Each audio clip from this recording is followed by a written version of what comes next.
नमस्कार, मैं अमरीन खान और आप देख रहे हैं Aurangabad update UCN TV network. आइए डालते हैं एक नजर आज की ताज़ा खबरों पर। Social Democratic Party of India विधानसभा चुनाव के लिए महाराष्ट्र राज्य में खड़े करेंगे 25 उम्मीदवार।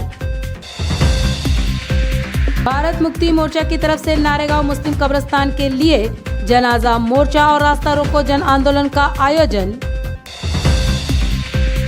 राष्ट्रवादी कांग्रेस पार्टी में शहर जिलाध्यक्ष ख्वाजा शरफुद्दीन मुल्ला के नेतृत्व में सैकड़ों पदाधिकारी कार्यकर्ताओं ने किया पक्ष प्रवेश। डॉक्टर गफर कादरी एमआईएम से कांग्रेस के सफर पर 80,000 वोटर्स को क्या देंगे जवाब जैसे यूसुफ मुखाती ने उठाए कई सवाल। त्योहारों के अवसर पर कंपटीशन के लिए गिरी हुई हरकत न करने का मिलन मिठाई दुकान के वायरल वीडियो पर नंद कुमार घोडेले का व्यापारियों को ऐलान।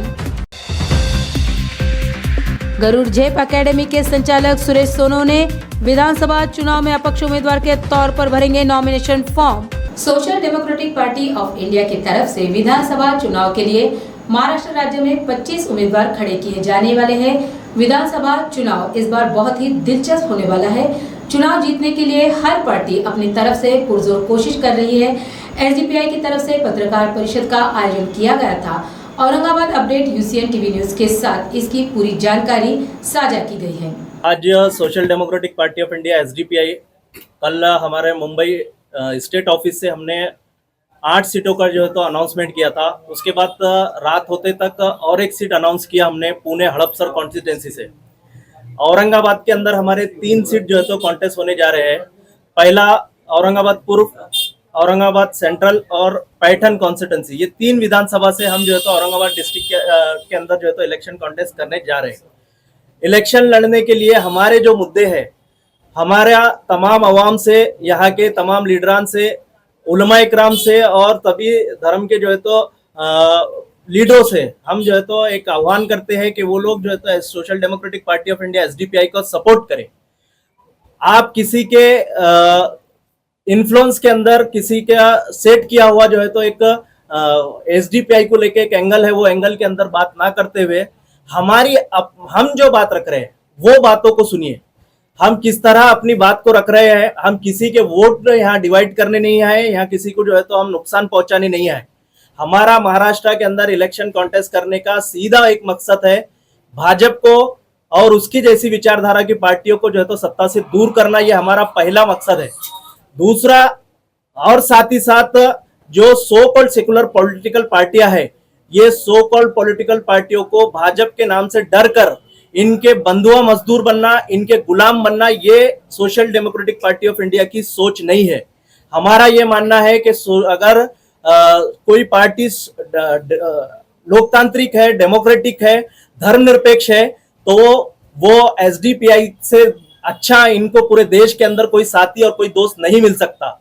लेकिन फिर भी गलत प्रोपेगेंडा के अंदर, झूठ के अंदर और जो है तो भाजपा और उनके सोच वालों के प्रोपेगेंडे के अंदर आकर एसडीपीआई को मार्जिनलाइज करना, इसको अलग थलग करना, ये एक जो है तो गलत सोच है। इसके साथ साथ हमारे एजेंडों के ऊपर सोचना चाहिए और हमारा ये मानना है कि एसडीपीआई एक बेहतरीन लोकतांत्रिक, डेमोक्रेटिक और धर्मनिरपेक्ष वाला एक विकल्प है। इसको तमाम लोगों ने इसके बारे में सोचना चाहिए।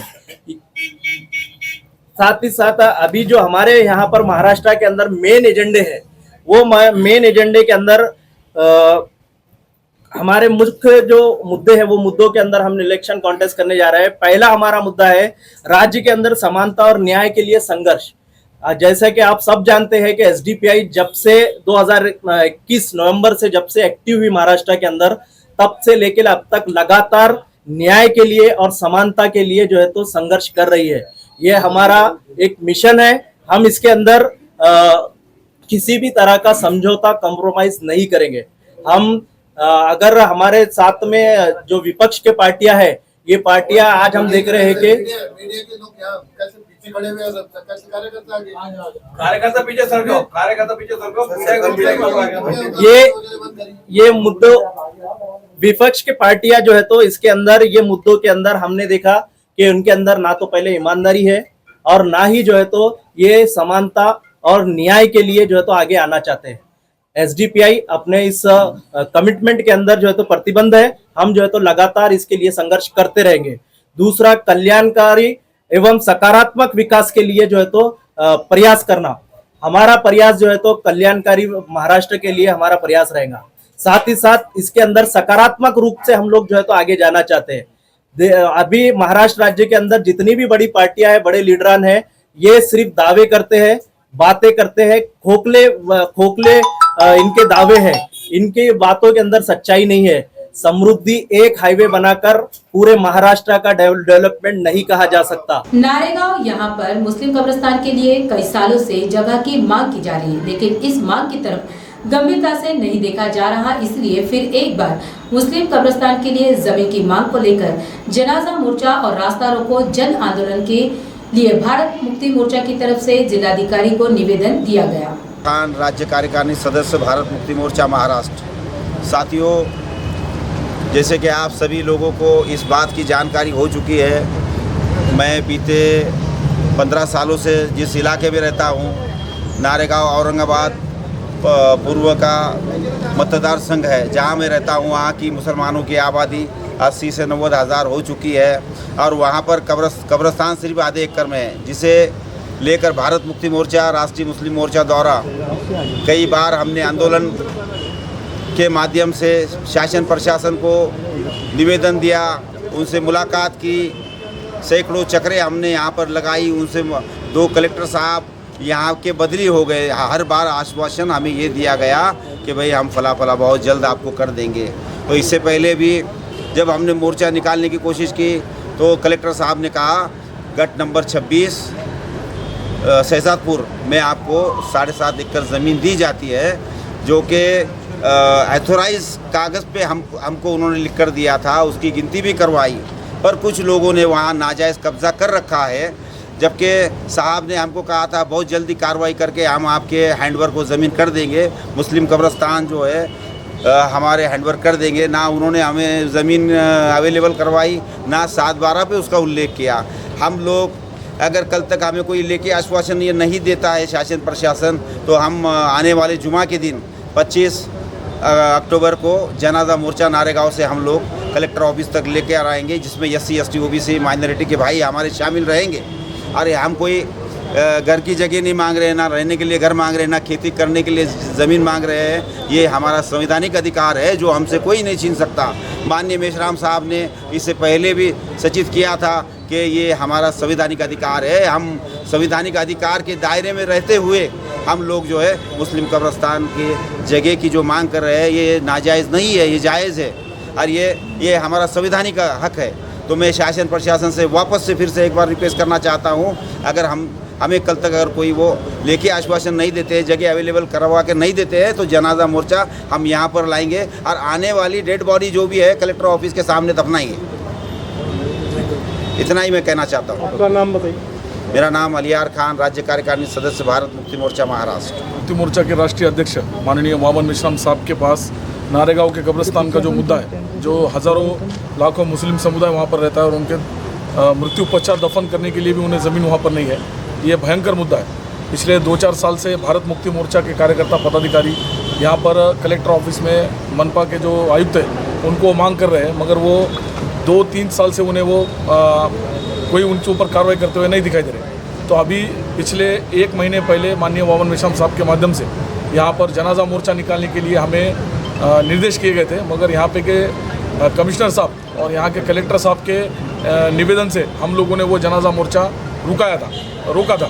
मगर अभी भारत मुक्ति मोर्चा छत्रपति संभाजीनगर औरंगाबाद जिला यूनिट की तरफ से अगर वो कल शाम तक कब्रिस्तान का जो जगह कलेक्टर साहब ने जो अलॉट करने के लिए जो गट नंबर 26 शहजादपुर जो एक ज़मीन उनके लेटर में उन्होंने मेंशन करके दी है, अगर वो उस बारे में अगर कल शाम तक अगर किसी कार्रवाई पर नहीं पहुंचते या फिर लिखित स्वरूप में भारत मुक्ति मोर्चा को अगर कोई लेटर नहीं देते, तो 25 तारीख को SC ST OBC माइनॉरिटी हम सब बहुजन लोग हमारे मुस्लिम भाइयों के लिए यहाँ पर रास्ते पर उतरेंगे और यहाँ पर जनाजा मोर्चा लेकर आएंगे।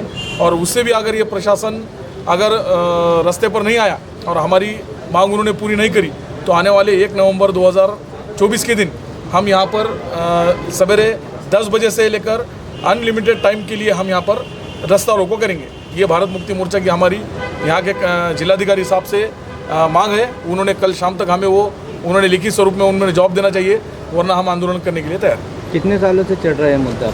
कम से कम 3-4 साल से ये मुद्दा मुस्लिम समाज के बहुत से मौलानाओं की तरफ से, बहुत से इमाम जो सामाजिक प्रतिनिधि हैं उनके तरफ से, और खासकर भारत मुक्ति मोर्चा की तरफ से लिखित स्वरूप में 2020 से ये मुद्दा यहाँ पर लिखित स्वरूप में उनको मांग की जा रही है, मगर कार्रवाई करने के बजाय ये प्रशासन हमें डेट पे डेट देते जा रहा है और उसके ऊपर कोई कार्रवाई करते नज़र नहीं आ रहे। हालांकि कलेक्टर ऑफिस का हमारे पास लेटर है, उसमें उन्होंने साफ कहा है कि हमने कुछ तहसीलदार को, आयुक्त को, टाउन प्लानिंग को, नगर रचना विभाग को या फिर भूमि अभिलेखा को, इन सबको लेटर भेजा है। और जो गट नंबर 26 में जो एक 7-8 एकड़ की जो जगह है, उस जगह के अंदर हम मुस्लिम बांधवों के लिए कब्रिस्तान अलॉट कर रहे हैं। मगर अगर वो जगह उन्होंने लिखित स्वरूप में दी है तो 2-3 साल से उसके ऊपर कार्रवाई क्यों नहीं हुई? ये एक बहुत बड़ा सवाल यहाँ पर खड़ा होता है।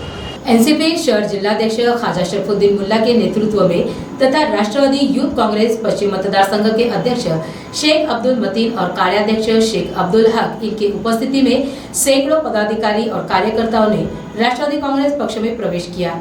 इन नए सदस्यों को विविध पद नियुक्ति भी दी गई है। इस अवसर पर शहर जिलाध्यक्ष ख्वाजा शरफुद्दीन मुल्ला, यूथ अध्यक्ष पश्चिम मतदार संघ के शेख अब्दुल मतीन, अध्यक्ष मोहम्मद रजी, शहर जिला प्रसिद्धि प्रमुख तैयब खान, शहर जिला उपाध्यक्ष शेख अब्दुल अलीम, भटके जमाती के अध्यक्ष हमीद ललवा आदि उपस्थित थे।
रोटी बैंक सेवा ट्रस्ट अध्यक्ष तथा कांग्रेस पार्टी के यूसुफ मुकाती, इन्होंने डॉक्टर गफ्फार कादरी इनके एमआईएम टू कांग्रेस इस बात पर अपनी बात कही है। पिछले 10 साल से डॉक्टर गफ्फार कादरी इन्होंने एमआईएम पक्ष में रहते हुए कांग्रेस पार्टी को नीचा दिखाने का, कांग्रेस पार्टी को नाम रखने का काम किया है। 80,000 वोटरों के दिमाग में यही बात भरी गई है। अब आप उसी कांग्रेस पार्टी में आना चाहते हो तो आप आपके 80,000 वोटरों को क्या जवाब देंगे और उनका सामना कैसे करेंगे? ये सवाल यूसुफ मुकाती इन्होंने पत्रकार परिषद के माध्यम से डॉक्टर गफ्फार खादी इनके सामने रखी है। एक टिकट मांगने वाला इच्छुक उम्मीदवार कल जो है तो हमने डॉक्टर गफ्फार खादरी साहब का प्रेस कॉन्फ्रेंस देखी, ठीक है। उनका बोलना यह है कि हमने कांग्रेस का टिकट मांगा है और कांग्रेस का टिकट हमको मिल जाएगा। इसके ऊपर हमने कुछ बातें देखी, कुछ बातें सोची और कुछ बातें आपके सामने हम रखते। डॉक्टर गफ्फार साहब जो है तो 2014 में एमएलए का इलेक्शन लड़े थे। सबसे पहली बात तो ये उनको डिक्लेयर करना पड़ेगा कि ये जो 2014 में आपने 70,000 के लगभग वोट लिए थे, तो ये वोट आपके थे, हुमायूं के थे कि असदुद्दीन अवैसी साहब के थे? अगर आप बोलते हमारे वोट थे, यानी कि डॉक्टर गफ्फार साहब के वोट थे, तो फिर एमआईएम पार्टी की इतनी जोर शोर से चिल्लाती कि वोट हमारे थे। दूसरी बात, आपने 2019 के अंदर 80,000 के लगभग वोट लिए, तो ये वोट गफ्फार साहब के थे, एमआईएम पार्टी के थे कि असदुद्दीन अवैसी साहब के थे? ये बहुत बड़ा मसला है। और दूसरी बात इसके अंदर ये है कि पिछले 10 सालों के अंदर गफ्फार साहब ने, इम्तियाज साहब ने, हैदराबाद की पार्टी ने औरंगाबाद शहर के अंदर आके चिल्ला चिल्ला के, चीख चीख के, हाय बदवा दे के एक ही पार्टी को गाली दे दी है, वो है कांग्रेस पार्टी। कांग्रेस पार्टी का 2014 तक का इंफ्रास्ट्रक्चर बहुत ही बढ़िया काम करता था।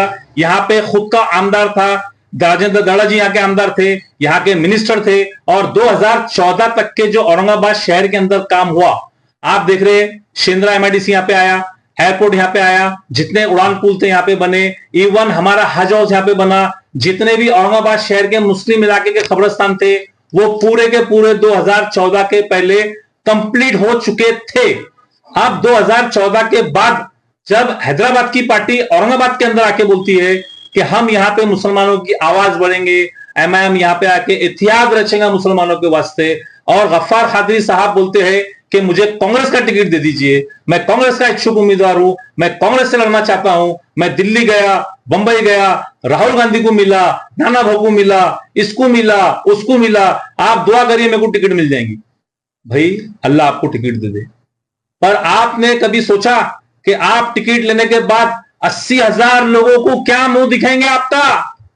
कौन से मुंह से आप रोशन गेट, चंपा चौक, किरारपुरे में जाएंगे? आप कौन से मुंह से आप किरारपुरा, रोशन गेट के ऊपर जाएंगे? नौजवानों को आप क्या जवाब देंगे कि यही कांग्रेस को मैंने कोस कोस के आपसे दूर करा और आज मैं वही कांग्रेस के गोद में आके बैठ रहा? यह क्या तरीका हो गया? यानी आप आपके मतलब के लिए, आपके स्वार्थ के लिए कौम को यूज कर रहे। ये कौम यूज करने की चीज नहीं है, ये पॉलिटिकल लोग है, पॉलिटिकल स्टैंड है, और अगर आपको लड़ना ही था उस टाइम पर तो आपने कांग्रेस से लड़ना था। दीपावली जैसे बड़े त्योहार के अवसर पर शहर के प्रसिद्ध मधुर मिलन मिठाई दुकान में मिठाइयों के ऊपर से चूहा भाग रहा है और मिठाइयां खा रहा है। ये वीडियो जोरदार वायरल हुआ। मधुर मिलन मिठाई के मालिक और माजी महापौर नंद कुमार घोडेले इन्होंने प्रेस कॉन्फ्रेंस के माध्यम से मिठाई की दुकान की ये वीडियो फेक होने का दावा किया है। मधुर मिलन का नाम खराब करने के लिए ऐसा काम किसी ने किया, ऐसी आशंका भी माजी महापौर नंद कुमार घोडेले और दुकान मालिक ने पत्रकार परिषद के माध्यम से जताई है। दिवस आहेत, वर्षातनं एकदा अशा प्रकारची संधी येते, लोकांना एक चांगल्या प्रकारचं मिठाई देण्याचा ते प्रयत्न करत असतात, नवे देत असतात, परंतु व्यवसायामध्ये स्पर्धा असते आणि स्पर्धा असताना खोडसाळपणे काही लोक आपल्या स्पर्धकाच्या बरोबर अशाही पद्धतीने त्याचा वचपा काढतात, त्याचा खऱ्या अर्थाने मी निषेध करतो। मधुर मिलनचा मी ग्राहक म्हणून या ठिकाणी आलेलो आहे आणि मी जेव्हापासून माझ्याच शुभ हस्ते दुकानाचा शुभारंभ झालेला। त्यांचे डोंगरसिंगजी जे मालक आहेत, म्हणजे त्यांचं दुबईतसुद्धा दुकान आहे, त्या शहरात 4 शॉप्स आहेत आणि अतिशय विश्वासार्हता थायलंडमध्ये पण आहे, अतिशय विश्वासार्हता असलेलं एक दर्जेदार आपण त्याला म्हणतो क्वालिटीची मिठाई देण्याचा नेहमीच यांचा मिठाई असेल, इतरही खाद्यपदार्थ असतील ते देण्याचा नेहमीच हा परिवार मधुर मिलन परिवार या ठिकाणी काम करत असतं। अशा पद्धतीने दसऱ्याच्या 2 दिवस आधी कोणीतरी खोडसाळपणे त्यांच्या त्या फ्रीजमध्ये एक उंदीर फिरत असतानाचा एक व्हिडिओ व्हायरल केला, बघून धक्का बसला, कारण मी रोज सकाळी हे दुकान उघडत असताना पहिला ग्राहक मी असतो, पण माझा विश्वास बसला नाही। मी लागलीच आमचे पदमसेठ यांना फोन केला. म्हटलं या गोष्टीकडे गांभीर्याने बघा, कोणीतरी खोडसाळपणे तुमच्या स्पर्धकांनी केलेला प्रकार आहे. आणि मला वाटतं स्पर्धा असावी, पण इतक्या खालच्या स्तरावर जाऊन कोणी जर स्पर्धा करत असेल तर मला वाटतं निश्चितच अशा गोष्टी समाजामध्ये ह्या घातक असतात. आज आपण बघतो की प्रत्येक मिठाईच्या दुकानामध्ये त्याचं डेट ऑफ प्रोडक्शन, त्याचं एक्सपायरी डेट, या सगळ्या गोष्टी त्याच्यामध्ये नमूद करणं अन्न औषध भेसळचे विभाग आहे ते करत असतं.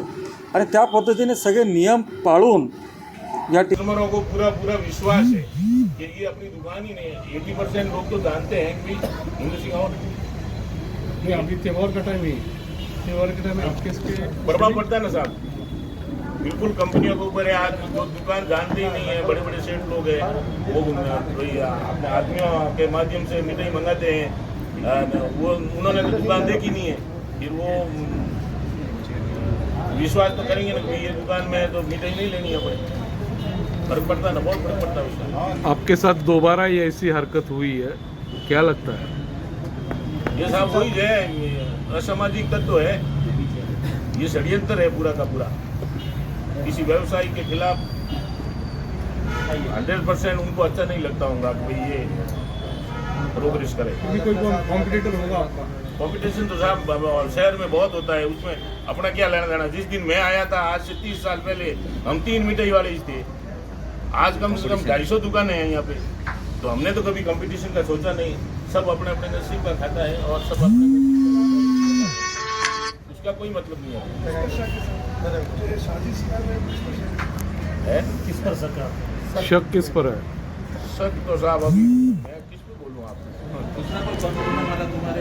कंपटीशन वाले ऐसा नहीं करेंगे. कंपटीशन वालों को मालूम है ये गेम अपने ऊपर भी हो सकता है. आप पुलिस स्टेशन गए थे, पुलिस वालों ने आपको कोऑपरेट किया? ऑपरेट किया बिल्कुल. वो तफ्तीश भी कर रहे हैं. कल ही मेरे को यादव मैडम का फ़ोन आया था, बोले मेरे को कुछ ग्रुपों के नंबर दो. मैंने कहा मेरे पास जो नंबर आए हैं वो मेरे कस्टमरों के नंबर है. टोटल मेरे जो कस्टमर थे, जैसे संजू भाई ने फ़ोन किया, मैं बताऊँ बाबू एक अपना वीडियो वायरल हो रहा है, किसका है. फिर मैंने उनको वो वीडियो मेरे क्या है 6 महीने पहले देखा हुआ था, इसलिए मेरे वो बात दिमाग में थी. मैंने कहा है कहाँ का वो वीडियो, मेरे देखा हुआ था. गंगापुर खुलताबाद मतदार संघ से गरुड़ झेप अकेडमी के संचालक सुरेश सोनोने ये अपक्ष उम्मीदवार के तौर पर विधानसभा चुनाव में फॉर्म भर रहे हैं. कोई भी पक्ष कितना भी दबाव डालने का प्रयास करे या फिर कोई पक्ष मुझे अपनी पार्टी का टिकट ऑफर करेगा तो भी मैं उसका स्वीकार नहीं करूंगा. ऐसी जानकारी गरुड़ झेप अकेडमी संचालक सुरेश सोनोने इन्होंने पत्रकार परिषद के माध्यम से दी है. विधानसभेमध्ये मी अपक्ष म्हणून उमेदवारी दाखल करत आहे. आई वडिलांचे, जनतेचे, माझा मायबाप, मतदार बंधूंचे, तरुण वर्गांचे आणि चिमुकल्यांचे आशीर्वाद त्या ठिकाणी घेण्यासाठी आणि त्या आशीर्वादाची परतफेड कधी होत नसते. पण 5 वर्ष अथांग मेहनत घेऊन स्वतःसाठी त्या पदाचा फायदा न करता फक्त जनतेचा फायदा करण्यासाठी आणि जनतेचे प्रश्न सोडवण्यासाठी मी ही उमेदवारी त्या ठिकाणी आज डिक्लेअर करत आहे. आणि ही उमेदवारी कुठल्याही परिस्थितीमध्ये मागे घेतल्या जाणार नाही. दुसरं, अपक्ष उमेदवार आहे, पण जर पक्ष सोडून राष्ट्रीय पक्ष किंवा स्टेट लेवलचा पक्ष सोडून मला जर त्या ठिकाणी उमेदवारी मिळाली तर मी तिचा हसत आशीर्वाद म्हणून त्या ठिकाणी स्वीकार करेल आणि जनतेसमोर तशा रूपात येईल जाईल. दुसरी गोष्ट, या उमेदवारी मागे त्या ठिकाणी जे प्रश्न येतात, कोणाचा तरी गट कारस्थान आहे, मतदान खायचा प्रकार आहे, मतदानाची गिनती तुम्ही त्या ठिकाणी निकाल लागल्यावरती करा आणि आपण किती नंबरला गेला तेही तुम्ही बघा, एवढं मी सांगेन. आता आपले प्रश्न असून ते विचार. निवडून यायचं गणित ही जनता ठरवत असते, त्यामुळे जनतेवरती आपण त्या ठिकाणी निवडून यायचं गणित द्यावं. कागदावरचे गणित कित्येक वर्ष त्या ठिकाणी महाराष्ट्र भोगतोय. महाराष्ट्रामध्ये पिढ्यानपिढ्या चाललेलं राजकारण रोखायचं आहे आणि पिढ्यानपिढ्या चालणारा त्या ठिकाणी जुलूम अत्याचार आपल्याला थांबवायचा दाखवायचा आहे. माझी जन्मभूमी, माझी कर्मभूमी, मला विश्वास आहे की तो निवडून येणारा गणित त्या ठिकाणी देईल आणि वेळोवेळी सभेच्या माध्यमातून आपल्या समोर मी दाखवत जाईल. तुम्हीच दिवसाला किती प्लस आहे याचं गणित तुम्ही करावं ते मी तुम्हाला सांगेन.